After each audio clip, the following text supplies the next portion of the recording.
La maison pour tous de Rikuzen Takata, construite par un collectif d'architectes japonais en 2012.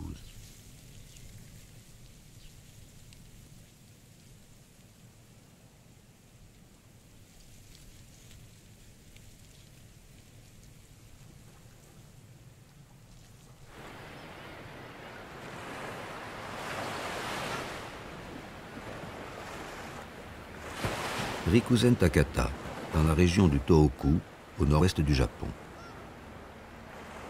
La petite ville s'enorgueillissait de sa belle plage, bordée d'une forêt de 70 000 pins. Le tsunami du 11 mars 2011 a tout emporté.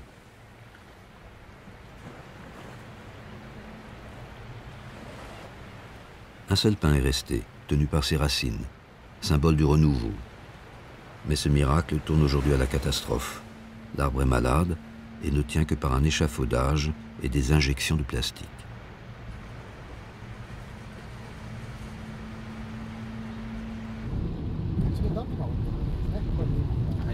Dans ce qui était le centre-ville, l'auto-école continue de donner ses cours, bénéficiant d'un circuit offrant une visibilité inégalée.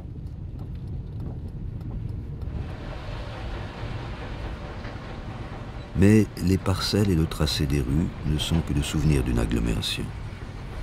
La dernière trace du désastre, après 2 ans de nettoyage des débris de la ville disparue.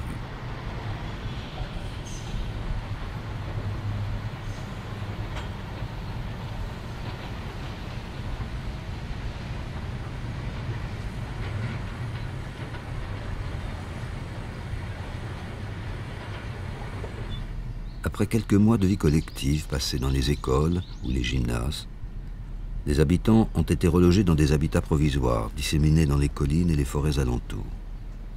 Chacun chez soi.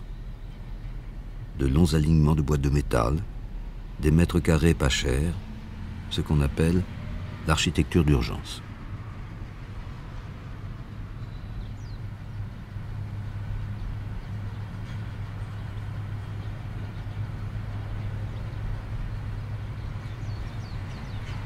Dans ce paysage dévasté, un étrange bâtiment, la Home for All, la maison pour tous de Rikuzen Takata.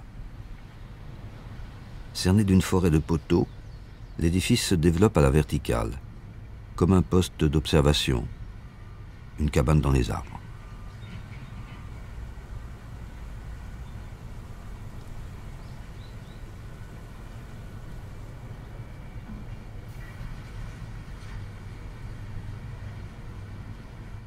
Derrière l'enchevêtrement des poteaux et des balcons, se cache un bâtiment de 2 étages dont les volumes sont de plus en plus petits à chaque niveau.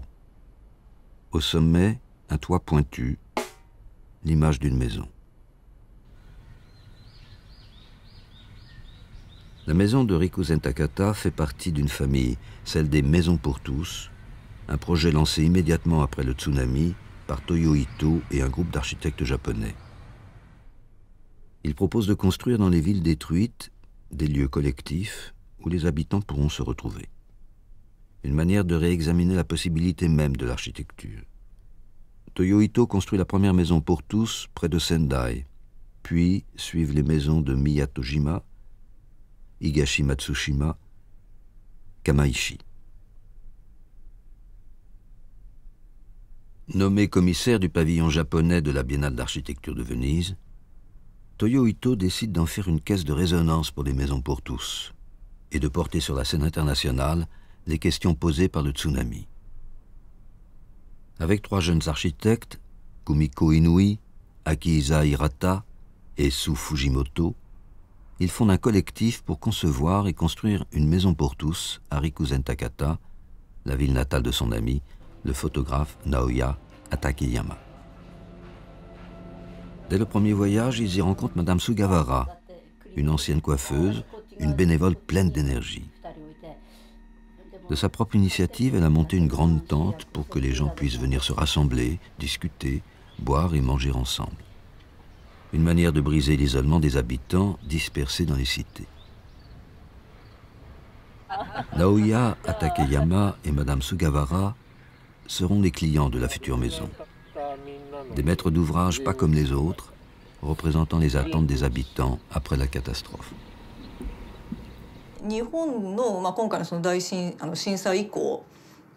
Au Japon, après le tremblement de terre de Sendai, ces phénomènes ont été observés. Ces utopies du désastre ont eu lieu dans les refuges. Dans de nombreux endroits, j'ai entendu dire que des personnes qui ne se parlaient pas habituellement, qui ne s'entendaient pas habituellement, se sont donné la main. Bien sûr, la situation était très critique, mais leurs âmes ont communiqué, ces moments de grâce ont eu lieu. Mais comme ce sont des moments en dehors de la vie quotidienne, cette utopie du désastre ne dure malheureusement pas. Je me suis dit que c'était dommage pour la collectivité de perdre cela. Nous nous sommes dit, est-ce qu'il n'est pas possible de recréer ce qui est né dans les refuges? Enfin, est-ce qu'on ne pourrait pas aider à le recréer pour que cela arrive aussi dans la maison pour tous? C'est dans cet esprit que nous avons travaillé et que nous avons dessiné les plans.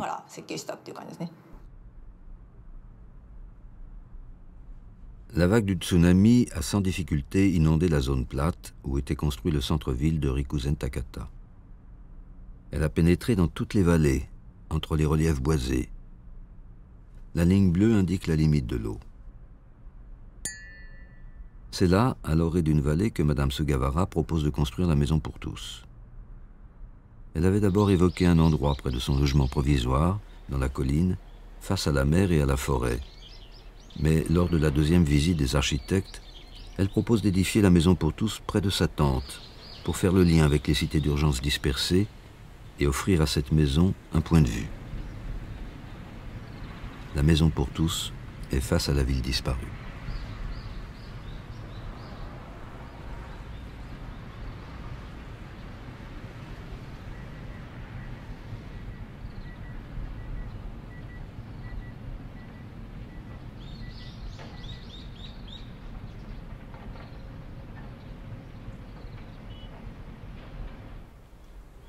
Au pied des collines boisées, là où la mer a touché la forêt sans rien emporter, les arbres sont malades.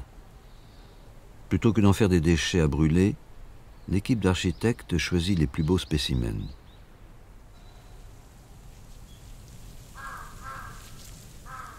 Pour un projet au budget modeste, c'est une aubaine. Les arbres ne coûtent rien. Il y en a 19.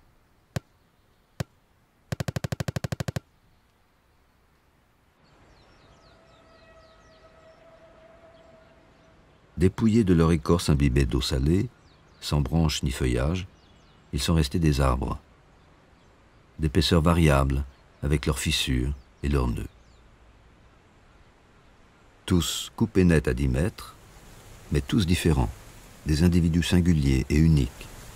Encore des arbres, déjà des poteaux, sauvés par l'architecture.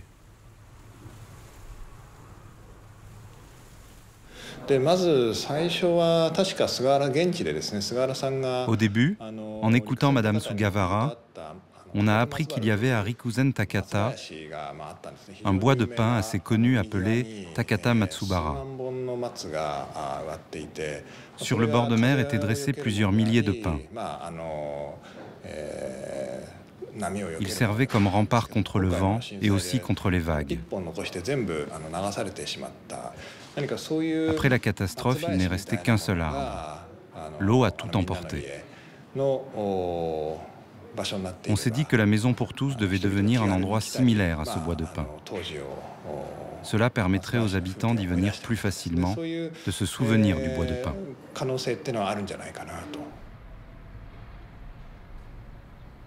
Débarrassé de ses racines, chaque tronc repose sur une base circulaire de béton.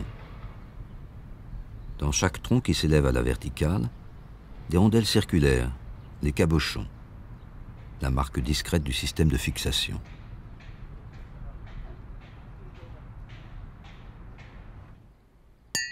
Invisible, une lame métallique prise dans le béton est percée de 6 trous où l'on enfonce des fiches de bois qui traversent toute l'épaisseur du tronc. Ni vis, ni boulon.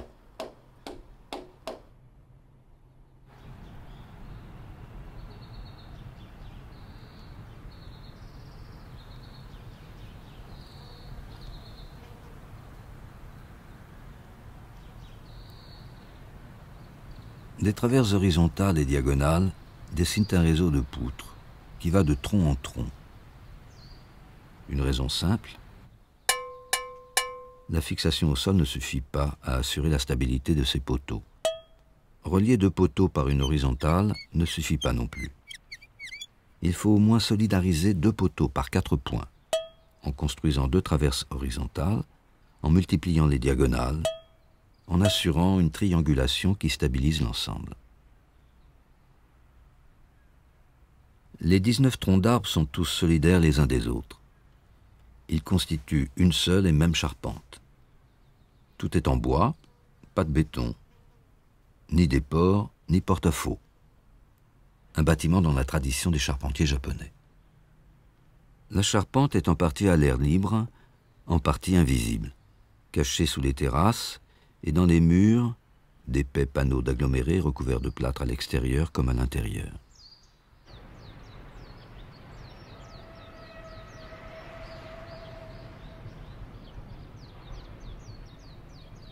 Bien qu'il soit difficile de parler de façade principale, la maison est orientée. Face à la ville, l'entrée et les plus grandes terrasses. De l'autre côté, face à la vallée, une petite porte, les fonctions de service, le gaz, la poubelle. Sur le côté, un plancher, surélevé de 2 marches, défini par les poteaux, protégé par un balcon. Symboliquement, on est déjà dans l'espace de la maison.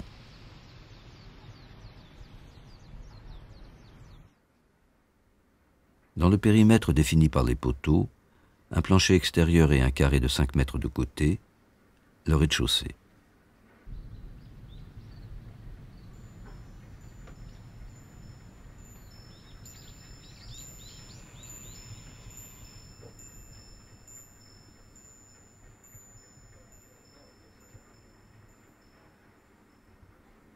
Une pièce de 25 mètres carrés, habitée par les arbres et les humains.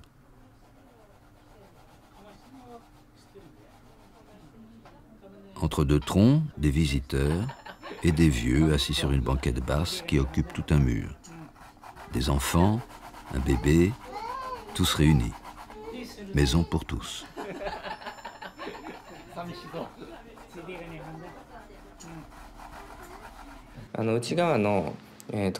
Pour l'espace intérieur, nous n'avons pas voulu mettre des piliers alignés dans une trame régulière. Nous avons voulu les mettre de façon irrégulière. Cet alignement aléatoire nous a permis de créer différents lieux dans la maison qui se côtoient avec harmonie. Personnellement, je pense que cet ensemble harmonieux est relié, qu'il communique en quelque sorte avec la configuration de l'extérieur, avec le paysage où les plis et les détours de la Terre forment ce même genre de hasard. C'est cette impression, cette sensation de la topographie que nous avons mise à profit dans notre travail d'architecte. Ce n'est pas quelque chose qui se voit à l'œil nu, c'est une sensation physique.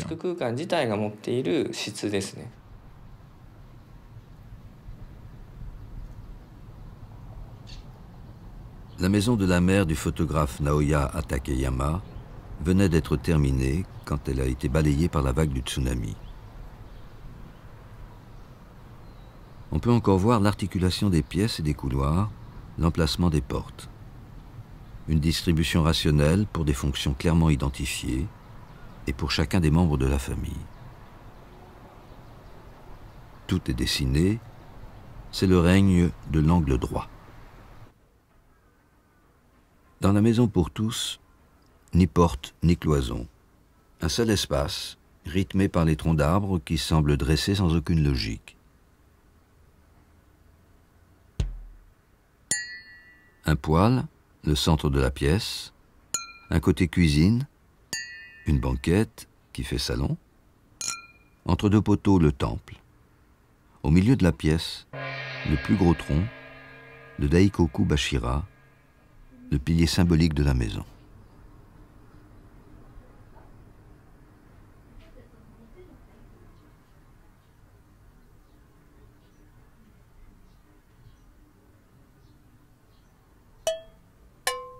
À chaque étage, le volume construit est plus petit. À chaque étage, le volume pivote de 30 degrés par rapport au niveau inférieur. Chaque structure porteuse est autonome, c'est ce qui permet la torsion. 4 poteaux soutiennent le volume du premier étage. 4 poteaux soutiennent le volume du deuxième étage, la petite cabane. Conséquence directe, les 8 poteaux occupent la pièce du rez-de-chaussée.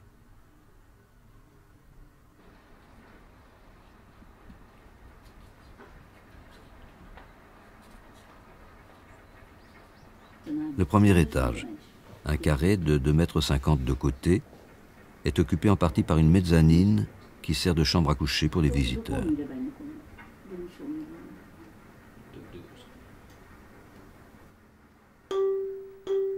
Une pièce en communication directe avec le rez-de-chaussée, chauffée par le tuyau du poêle. Au deuxième étage, la cabane au toit pointu n'est qu'un trompe-l'œil. Elle n'a pas de plancher. Jamais personne ne viendra à la fenêtre regarder le paysage.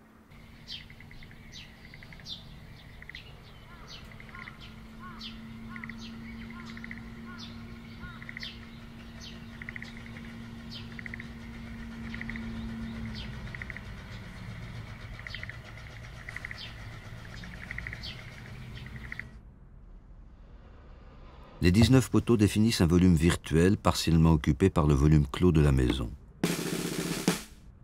À l'intérieur de l'enceinte des poteaux, mais à l'air libre, la deuxième moitié du programme.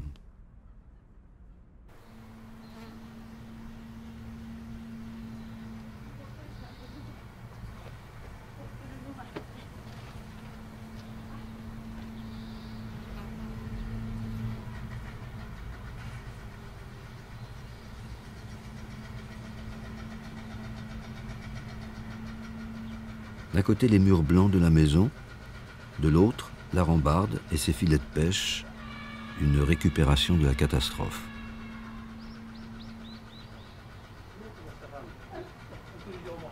Le promeneur longe de larges fenêtres qui ouvrent le volume dans toutes les directions, une conséquence directe du grand nombre de poteaux qui libèrent les parois.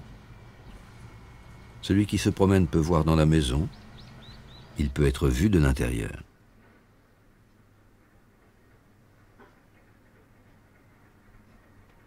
Un espace protégé par des auvents ou par des terrasses des niveaux supérieurs, une zone tampon, à la fois dehors et dedans.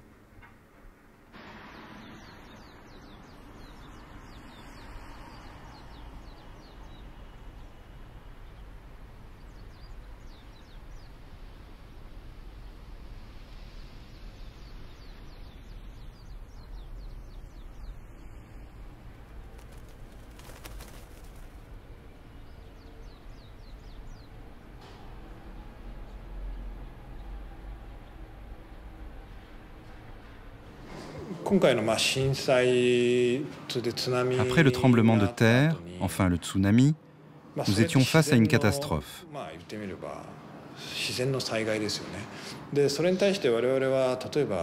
La réaction naturelle est de construire un mur de béton pour se protéger des tsunamis,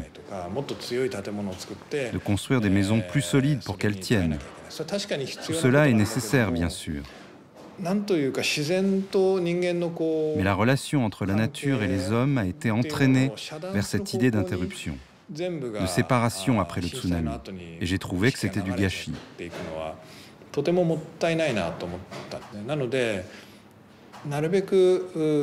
Alors nous nous sommes efforcés d'ouvrir la maison, de l'ouvrir vers l'extérieur. Et nous nous sommes dit qu'on devrait construire une maison qui permettrait de sentir directement, de sentir sur soi le vent, l'air de la région quand il ferait beau, par exemple.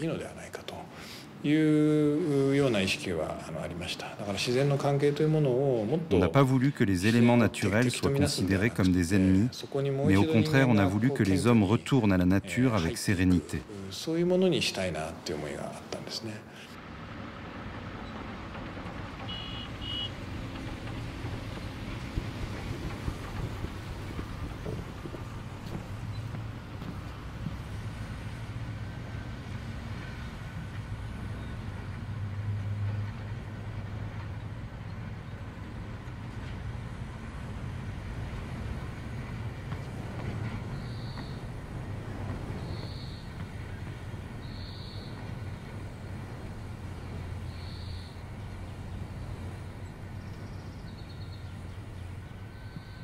Alternant les escaliers et les balcons, la promenade fait le tour de la maison.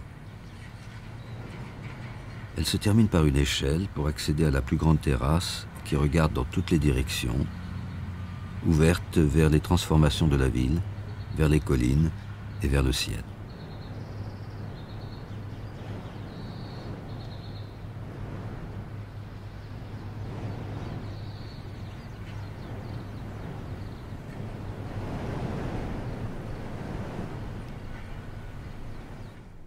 Pendant plusieurs mois, les trois architectes ont échangé des maquettes, imaginant des formes originales. Fallait-il faire un grand geste, ou au contraire rester simple avec le toit connu de tous? Fallait-il garder le toit comme un symbole, un rappel des maisons avant leur destruction?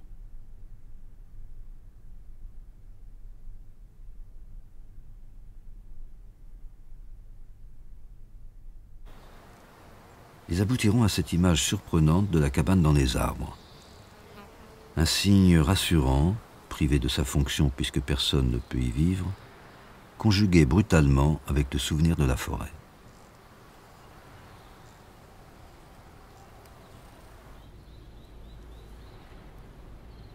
Dressés vers le ciel, les troncs culminent à 10 mètres.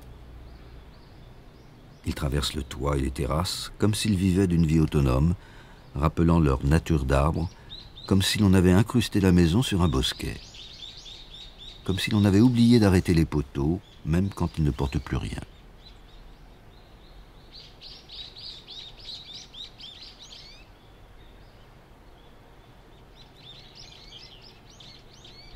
Comme un habit trop grand, la structure porteuse entoure la petite maison. À la nuit, elle s'efface.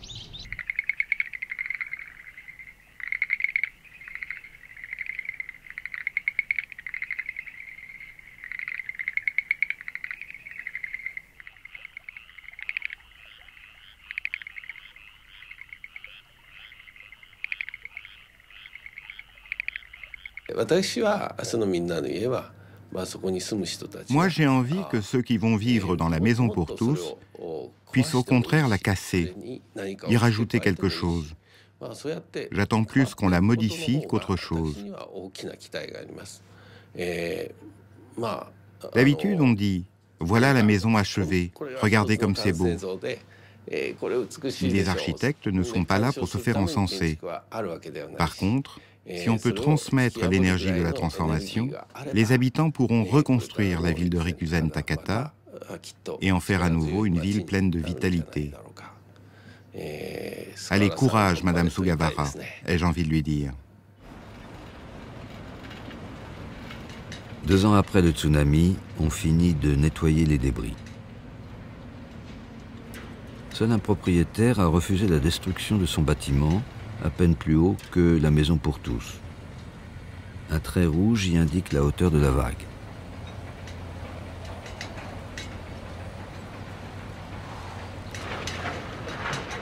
L'État projette des travaux pharaoniques.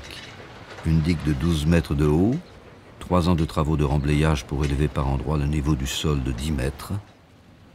Il faudra attendre encore 5 ans avant de pouvoir occuper de nouveaux logements.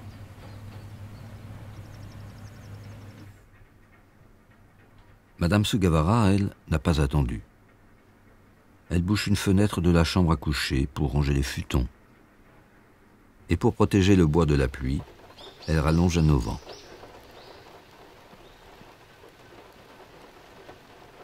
Symbolisant l'énergie de la reconstruction, la Home for All de Rikuzen Takata obtient le Lion d'Or à la Biennale d'architecture de Venise en 2012. Cette maison pour tous incarne autant l'ambition des architectes de faire de l'architecture que les besoins immédiats des habitants de la ville sinistrée. 2 notions souvent opposées, réunies ici par une même urgence. Une belle contradiction, un beau défi.